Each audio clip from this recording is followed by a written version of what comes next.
was late. By the 10th day, the doctors at the hospital, although all vitals were fine, they suggested that I induce because after the 10th day, you're just increasing risk. What 10th day? 10 days after my due date. Oh, wow. Okay, Yeah. so you waited a week and then... Yeah, so what happened was that, so to a certain extent, I think I was a week overdue. And at that point, the gynecologist did all the checkups, but then they said, look, you're going to now have to just continue your checkups with the hospital because you're over your due date. There's actually, in a way, nothing more we can do. You're still in fine condition. Maybe you need to liaise with the hospital. So I was just going to them every 2 days. And that's when they said, look, you're now officially 10 days over. There are a little bit of contractions, but we suggest that you induce. You don't have to, but we suggest because after the 10 days, risks just increase. But at this point, your water didn't break. No, nothing. You said you had little contractions. How did they feel? Well, they're like little cramps, and my gynecologist was saying, oh, I can see there's like waves of contractions. But they call them in German wild Wehen, which means like wild contractions. So they just come in and out, I guess, Random, sort of. Yeah, random contractions. And for me, they just felt, like a period pain, just like a, something uncomfortable, but nothing I couldn't bear. Nothing where I felt like, oh, I should go to the hospital. And there was like maybe one day I had them and then another day I didn't. This is also where the doula was fantastic. Like I could call her up and say, hey, I'm kind of having this. The hospital is suggesting induction, inducing the birth. What do you think? All these things. And she was just a great help talking me through it because I became it starts to get more and more emotional and, a bit of fear starts setting in and you don't know what to do, what is right. The doctors have a tendency to always, with their statistics and their numbers and their modern way of thinking, they're always, which I understand, they always err on precaution. But I knew, that he would come when he wanted to come. But then there's also my partner who also was like, I don't want to wait anymore. Like he was just ready to meet him. And so, you're really like sucking in all of this different energy of, ideally I just wanted to be left alone in a cabin by a lake and just wait until he comes, but that's not the case. So it's, you're kind of, and it's the first baby. You just sort of, do you know why was it risky? If your water didn't break, I don't know. I don't know. I want to read about that. Yeah, actually. they have happened, right? They just say. I mean, basically, the main thing is the placenta could start. The placenta, she starts to say, "Hey, done my job now." So she starts to stop. She can stop supplying oxygen, food. My amniotic fluid, so my Fruchtwasser, that was like top notch. Actually, apparently I had quite a lot of that. But yeah, it's more that, just precaution. Precaution, right? It's he starts to get bigger. I mean, they actually totally misread the scan. They thought he was nearly 4 kilos. He was nowhere near that. I mean, their freaking ultrasound machine was broken. So I thought I was going to pop out this monster baby. And he was not. He was average, like 3 kilos, 385 something, so I decided to opt for the induction. What that does, it means because I choose this, I really could not take my partner along because of COVID. My doula also couldn't be there. So if I had at least allowed nature to take its course and let's say contractions were hitting me properly where I could be at home, then the doula would have been there, my partner would have been there. We would have waited until, kind of gone through a little bit of the process and then gone to the hospital. But yeah, they in the regulation was that I was only allowed one person in, so I chose my partner. But he could only be part of it once I was 4 centimeters dilated. Oh, that's like it's very specific. Yeah.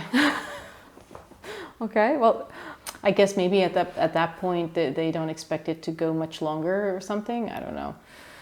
Yeah. So I went on the 27th of July. I went in 9 in the morning. Or 9:30 in the morning. First, we do the whole CTG, check his heart rate. Then they talk you through the pills. There is the gel that you insert vaginally. And then there's the pill. That the gel is part of the induction? Yeah. Okay. So there's 2 options, either gel or pill. With me, they suggested the pill because I was already having a little bit of contraction and they think that it would have been enough. The pill is apparently, according to the midwife there, was less strong. The gel is more aggressive.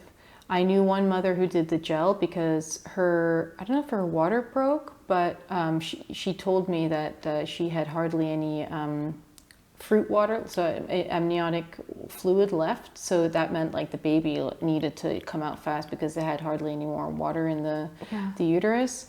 So she took the gel, which apparently really made the process go very fast. And the gel basically, like whatever the hormones in it, I don't know, it's like oxytocin, like then makes the cervix like just like open up and then the baby's coming out or, you know, pushing out and all that. With the pill, of course, it's going through the stomach and it takes a little bit longer. I took that around 1 in the afternoon. I was in a room with another mother. She was 35 weeks and she actually had to be hooked up to an IV for iron, because she was incredibly iron deficient. She was anemic. She didn't know. And she went to her doc. So she tells me her story. She went to the doctor and they did a blood check. They see that she's completely anemic. And so they said, you have to go to the next hospital and get infused. And I think also, I don't know, and also through that, she was having basically contractions. And so they were, and then I was listening in, you know, in the conversation, the doctor said, yeah, I think it's safer to induce now fully so that your baby comes out because your baby's very small. And we think if she comes out, we can give her all the nutrients she needs. At the moment, it looks like your placenta is not going to provide. Yeah, so basically it was her and me. And, but I was there induced. She was there like being monitored. And, yeah, so anyway, take my first round of pills, or one pill, at 1:30 in the afternoon, 1 or 1:30 in the afternoon. And then they tell me, then they have to see if nothing is really changing in 4 hours, I have to take a second dose. Anyway, and then, yeah, I'm just sort of talking to this girl, seeing how she's doing. She was in severe pain. They wouldn't give her painkillers for various reasons. I mean, whatever. I don't think it's, yeah. So I just felt really bad for her, and to the point where I said to the nurse, like, can you please help her? I mean, like she's, you know, I feel like she needs. She took the pill as well? No. Gel? No. She was not induced? No, not yet. From what I understood, but she was just having contractions. The natural contractions. The natural contractions, and I would hear them. They were measuring her, like, and they could the cervix, and they were. I think I overheard like 2-3 centimeters, something like this. Anyway, then around 5 o'clock, I take a second dose because they. Nothing happened after the pill? I had like maybe the contractions kind of increased a little bit, like it felt like stronger period pain, but yeah, I think, to be honest, I can't really nothing with regular intervals? I don't think so, no. It was kind of like, I mean, I'd have like, yeah, it was slowly building up, but it wasn't, I guess not where it needed to be or something. And then so they gave me a second dose. And then it really began, and then these like what I felt like little period cramps exploded into just period cramps and maybe an extra dose of period cramps. And they were coming. To be honest, I never really measured it because I was like on my own. I kind of besides the screaming girl next to me, but it's not like I had my partner or the doula or the midwives were coming in to check in. They also had me attached to the, like with the CTG so we can monitor his heart. Yeah, and then, and so I'm kind of breathing through these contractions. Then the dinner comes, which is like bread and cheese. And so I walked over to have some food, and I'm sitting on the chair and then sinking my teeth into a sandwich. And then suddenly this massive cramp comes. And it was like, it just felt like my whole stomach was was rock hard. And yeah, it didn't like, just breathing through it. And suddenly there's this wonderful relief, and the water breaks. And it breaks all over the chair and onto my legs. And it was the perfect temperature. I completely understand why babies don't want to come outside of the tummy, because it was bliss. And I could really feel like this is the perfect temperature bath. But it felt really like I could breathe, because it was like as if like a big balloon had exploded and I could actually like, this feels great. But yeah, it's a massive mess everywhere. And I was like trailing the water goo as I went back to bed. And I was like, nurse, sorry, but the, water broke. And then, yeah, I think that was, around 6 o'clock. And the water still comes out. It's not just the one big thing and that's it. It just kind of continues coming out. I'm on the phone at 8 o'clock at night with my sister for about 45 minutes. And then the contractions get to a point where I'm like, hey, I have to get off the phone now. And then I think at that point I'm starting to get closer to 4 centimeters. The doctor is around that time, maybe around like closer to 9 o'clock, is showing concern that every time I have a contraction, his heart rate goes down. Basically, he's in stress. And then I say to them, well, if you're giving me pills to basically get someone to exit really fast, no wonder why they're in stress. They're like, no, it's got nothing to do with the pills. I'm like, I'm pretty sure it's to do with the fact that suddenly I'm going through an extreme amount of contractions that doesn't happen through a natural process. No, it wasn't like, in 40 hours. I mean, we're talking about in a space of 1 o'clock in the afternoon to 8 o'clock, I'm just like bamboozled with like these intense contractions. Anyway, eventually, so we're coming closer to 10 o'clock. They bring me into the birthing room. I decide to change the gown, and the contractions are coming at a rate that I felt like I didn't have a chance to breathe. And they said I can call my partner. He's now allowed to come, because I'm at the stage where I can start giving birth. So I call him at 10 o'clock. He comes there. He's there with me at 10:30. And I actually was thinking of not allowing him in because I was going through such torture. I didn't want him to see it because I thought he's just going to be so traumatized by this. So he comes in just as I'm going through, I don't even know. I mean, it's like the contraction feels like you have to take a poo, but it just won't come out. Oh, that's and there's the pressure. the pressure. And then I say to the nurse, you have to hook me up to a... So until that point, you didn't get any painkillers? Actually they did. I did. So they said, they said anyway, at 1 centimeter, I can already take epidural. But I didn't think I needed it until I'm in the birthing room and I'm just like... I'm there and I felt like these contractions were coming on every 30 seconds to a minute and I had no chance to breathe. I started to feel sick and I was really, where the pain, it was like torture and you almost can't keep your eyes open because I'm literally saying, can I just go to sleep and they will be over because, because you don't know when it's going to stop. And anyway, so before that, they said, well, we can prepare the epidural. I was like, well, it seems like I can just about handle it. Maybe we just do something else. So they give you, I think, like a dose of like paracetamol or ibuprofen through the IV. But it wasn't enough. I mean, at this point, when my partner arrives and I'm just like going through, I don't know. Yeah. And so they hook me up to the thing. But because the contractions were coming on so soon, like I had no chance, like every contraction was just like boom, boom, boom. They're like, oh God, well, we can't like put the needle in her back. okay, let's give her something to stop the contractions for a bit. Why did they need to put needle? Because I asked for the epidural. Oh, you okay? Yeah. Yeah. It was unbearable. I couldn't. No, it was like there was no. I mean, I was losing all my strength. Like I was like, how am I going to push someone out of me? Like this. So, so at this stage, you were saying that you were already pushing. Your body was already in the pushing stage, or just contractions. I think so. To be honest, they brought me into the birthing room, left me there for a bit, and I was just breathing through contractions. I had no idea that I should be pushing or anything. I just was breathing through it, and then, so what happened was when I then requested, so my partner's with me, I request the epidural.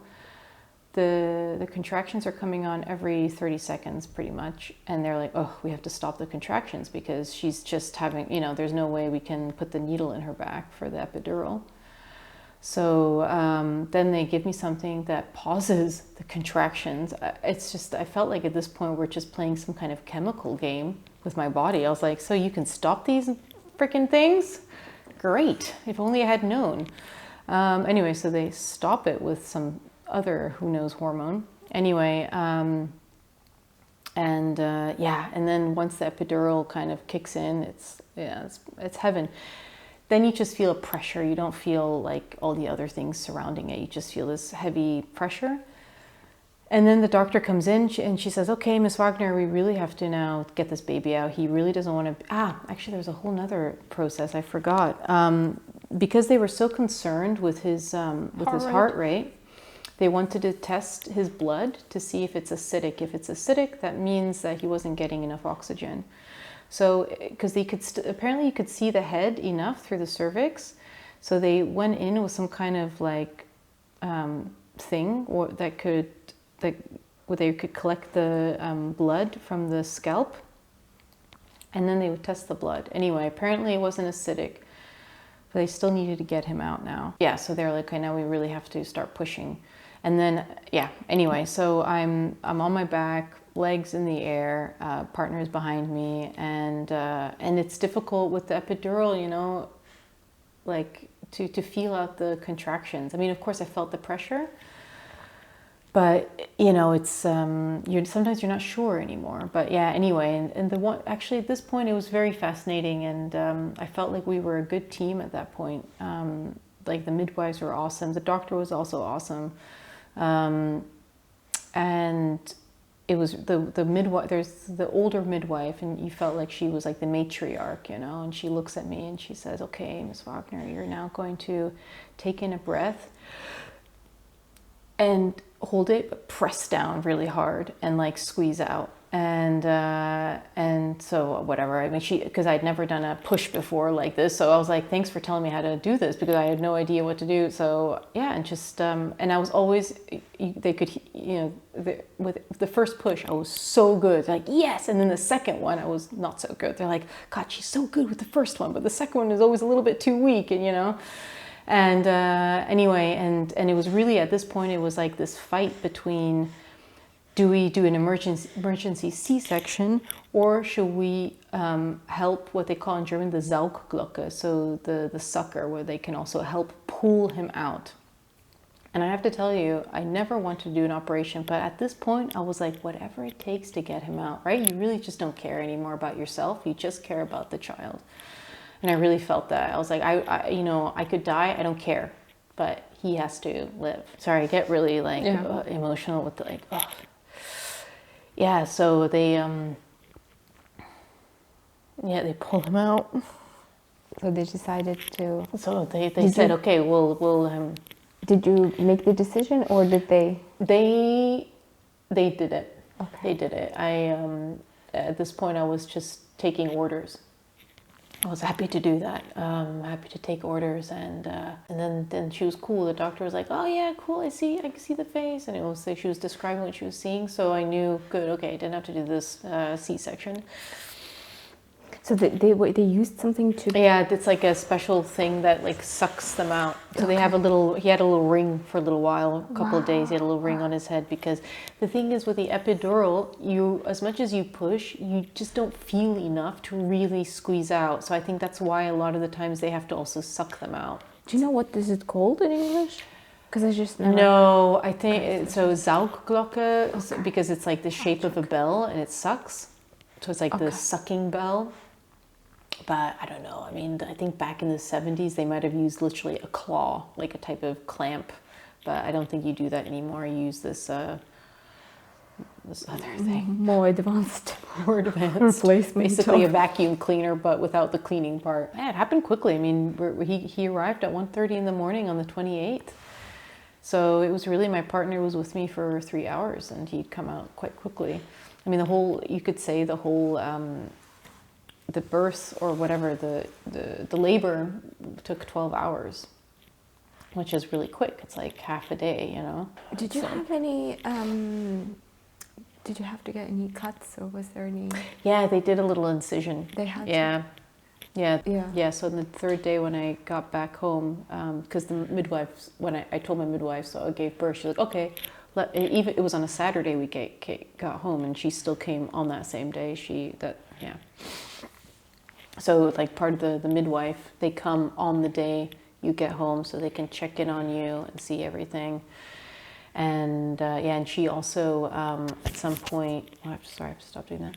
At some point she also asked, have you checked your vagina to see the cut and, you know, see how everything is healing? And I was like, no, I can't look. And she was like, you have to look, we'll look together. So we both took a mirror so I could like look at my vagina, and so I could like refamiliarize myself, because I felt, you know, it is like the birth is traumatic. Even if it was an okay birth. Like my partner and I, we didn't have any expectations. In a way, my only expectation was that everything has to go well in the sense of health. Everyone's going to come out of this healthy. That was the only thing I asked for. Like everything else can go however it goes. But it's still traumatic, even still to this day, this connection of, I was carrying him for 9 months in my tummy. The next thing you know, he's outside of you, you're holding him. It's so alien. There was no massive euphoria of love, you know. There was an instinct of, I will protect you for sure, but there was no like, oh, I love you, you're the one, you know. That was something it was like a proper person I had to get to know. And with every passing day, as you get to know him, you know, you fall more and more in love. But it was none of this like, both me and my partner were like, yeah, so hi, you know, how's it going? You know, it's nice to meet you, you know. None of this, I don't know what people normally imagine or go through, but it was definitely not this automatic bliss, you know. It was just, okay, we have to take care of you now and do the best we can, and hopefully we all like each other. Yeah. Were you able to sit the first days? No, so because of the incision, there was a bit of I think it's called a hematome. Okay. So it's a little bit bruised, like internal bruising. So I couldn't sit for a week or a couple of weeks. Well, kind of sit, but you know, on my right side, a little bit slanted. But in the first couple of weeks, I was bedridden, not because, I mean, I was actually healing very well, and I didn't suffer of anything bad. I think maybe the pee, you know, you couldn't hold the pee for a few, you know, that took a little while to kind of get to normal. You know, I was giving everything in my job, I was giving everything in my creativity, my partnership, like with my partner, but somehow I felt like, yeah, it's nice and stable, but it just wasn't challenging anymore. And I needed a new challenge, and I have it. I have this now. This is like my new life force, and everything is different because I now understand time. I now understand how precious life is. I feel wiser, and I'm growing, but I needed him to bring me to that next stage, to that next level. I don't think I would have achieved it without him. Mm. And I would say, I don't know if it's about being a woman, but definitely for me to grow as a person, as a soul, I needed him to help me grow more into something. So that's why it was important that you entered my life. Oh my God, he's so adorable. No. So what could you tell to someone who's now thinking about getting pregnant? What advice, recommendations do you have?